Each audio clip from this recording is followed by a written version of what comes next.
As of dawn on the 14th of August, Colombia's National Disaster Risk Management Unit confirmed the death toll from this month's earthquake has climbed 285, with 3,975 people injured and 379 still listed as missing. At the same time, Colombia's Geological Service issued a fresh bulletin confirming something residents in the earthquake zone have been feeling firsthand for days. The ground has not actually stopped moving. Since the original earthquake struck, the agency has now recorded 184 separate aftershocks, 15 of them stronger than magnitude 3, 2 of them stronger than magnitude 4, and in the early hours of the 14th itself, fresh tremors rattled the departments of Chaco and Antioquia, including one measuring magnitude 3.2 centered almost exactly where the original earthquake began. This is the story of what scientists are actually tracking as this aftershock sequence continues, why an earthquake this large keeps producing new tremors nearly a week later, and what the latest confirmed numbers say about the true scale of a disaster still very much unfolding. No hype, no exaggeration, just what Colombia's own emergency and geological agencies have confirmed. Drop a comment and tell me if you have any connection to the affected region, because this disaster is still actively developing, rather than settling into its final chapter. I read every one of these. If you want grounded disaster coverage built on confirmed reporting instead of recycled headlines, subscribe, it is free, and a like helps this reach people who need an accurate, current picture of what is happening. Let us go for 5,000 likes on this one. Thank you. Now let us get into it. The scale of destruction behind these numbers has continued coming into sharper focus with each passing day. According to the latest national tally, the earthquake has affected 15 departments and 437 municipalities across Colombia, touching more than 45,000 families and over 102,000 people directly. Housing damage alone accounts for 73,455 homes damaged and 12,828 destroyed outright, alongside 121 buildings that have fully collapsed. Valle del Cauca, home to Cali, has recorded the highest regional death toll, with 125 confirmed deaths, the vast majority in Cali itself. Risaralda, where Pereira sits, follows closely behind with 94 confirmed deaths. Smaller but still, significant tolls have been recorded in Choco, Caldas, and Antioquia. 5 capital cities, Cali, Pereira, Quibdó, Manizales, and Armenia, remain under the country's highest level red alert as search and rescue operations continue.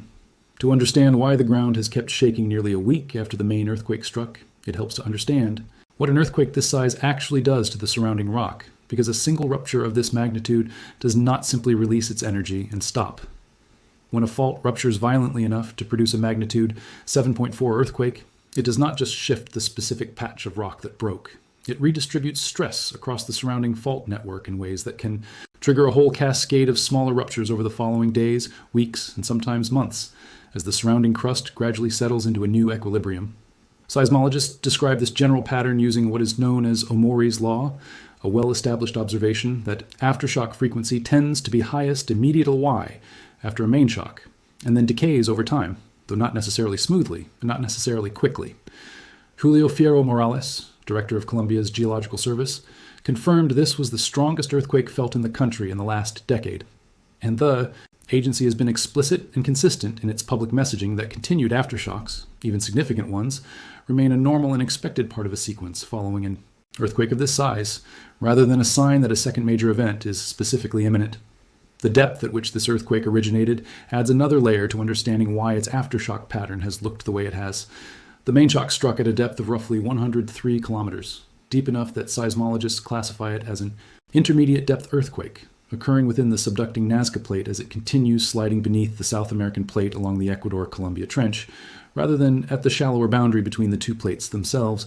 Earthquakes at this depth tend to produce somewhat less intense shaking directly above the epicenter compared to a shallow earthquake of the same magnitude, but that same depth also means their energy and their aftershocks can be felt across a considerably broader stretch of territory, part of why tremors from this sequence have continued being felt not just in Chaco, where the main shock originated, but well into neighboring Antioquia as well.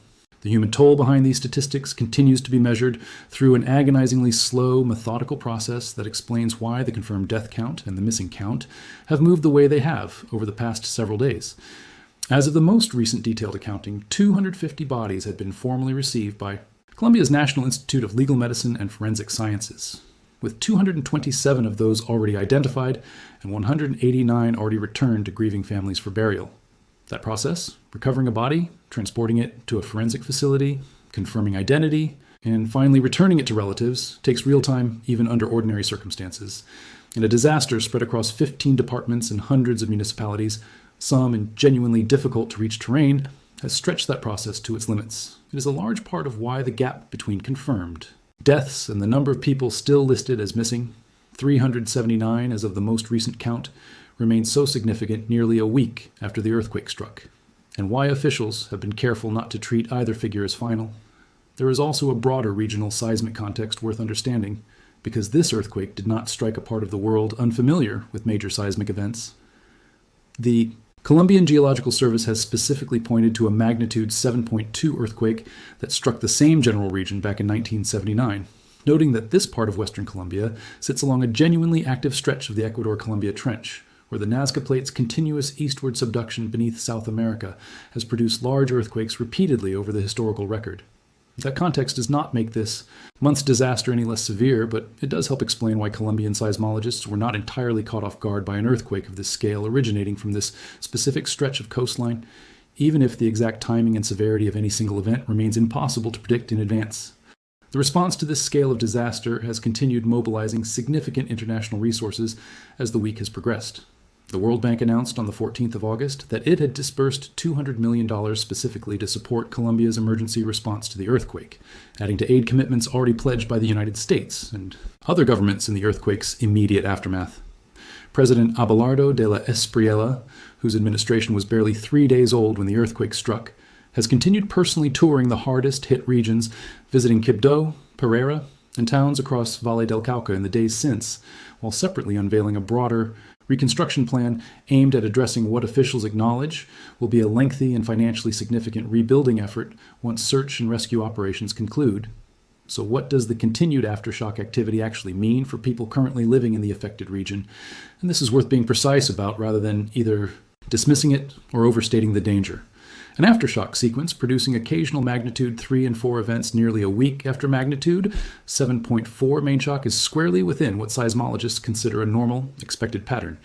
And Colombia's Geological Service has not indicated any signal suggesting a second major earthquake is specifically likely.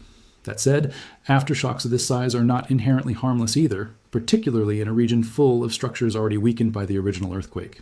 A building left standing but structurally compromised by the main shock can be considerably more vulnerable to even a moderate aftershock than an undamaged structure would be to that same tremor, which is precisely why authorities in cities like Manizales have continued urging residents near damaged buildings to remain cautious and, where possible, stay outside pending structural inspections. Colombia's Geological Service has also been transparent about the limits of what current science can actually predict in a situation like this one, a distinction worth understanding rather than glossing over. Seismologists cannot forecast the exact timing, location, or magnitude of a future aftershock with any real precision, and the agency's public messaging has focused instead on communicating the general statistical pattern. Aftershock sequences tend to follow elevated activity immediately after the main shock, gradually decreasing over subsequent weeks, while stopping well short of promising residents a specific date by which the shaking will have fully stopped. So what does all of this actually mean for you, whether you have any direct connection to the affected region or are simply trying to follow this story accurately as it continues to develop? The practical lesson is that a disaster of this scale does not resolve itself in the initial 48 hours the way headlines often imply once public attention moves on to the next story. Nearly a week after the main shock, search and rescue operations remain active.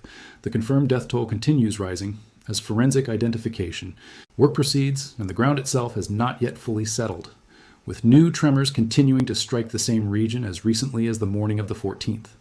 Treating this as a still unfolding, ongoing crisis rather than a finished event with a fixed final toll already established reflects the reality Colombia's own emergency and geological agencies are describing in their daily updates.